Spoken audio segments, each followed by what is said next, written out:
Pembelajaran berdiferensiasi konten.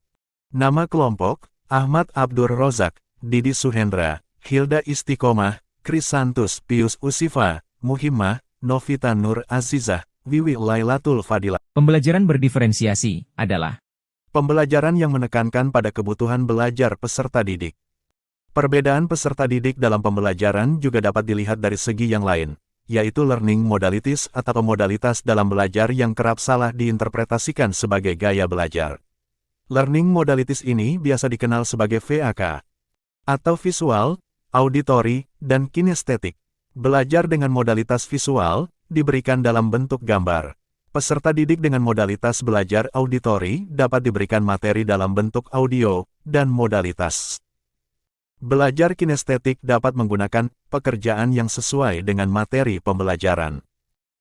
Aspek pembelajaran berdiferensiasi konten terbagi menjadi 3 bagian. 1.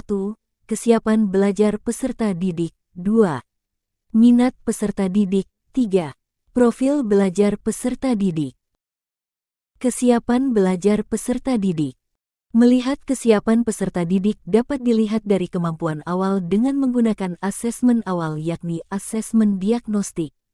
Asesmen diagnostik merupakan penilaian awal yang dilakukan guru untuk mengidentifikasi masalah atau kesulitan belajar yang dialami peserta didik sebelum menyusun rencana pembelajaran. Selanjutnya adalah minat peserta didik. Minat belajar peserta didik dalam belajar memiliki ciri khas yang berbeda-beda. Tugas guru adalah selalu memonitoring karakteristik anak dalam suatu pembelajaran. Berdasarkan minat peserta didik, guru dapat menyediakan jenis-jenis topik yang mereka minati sesuai dengan pokok bahasan atau materi pembelajaran.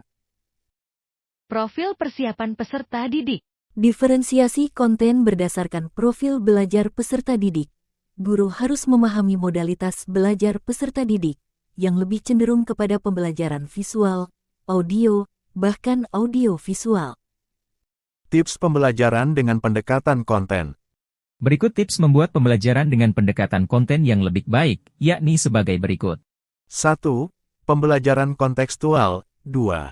Pembelajaran konten yang tidak to the point. 3. Jangan melupakan tema besar dalam sebuah materi. 4.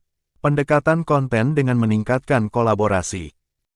Kesimpulannya adalah, pembelajaran yang berdasar pada kurikulum Merdeka yang digunakan saat ini perlu menggunakan rancangan pembelajaran yang disesuaikan dengan kebutuhan peserta didik.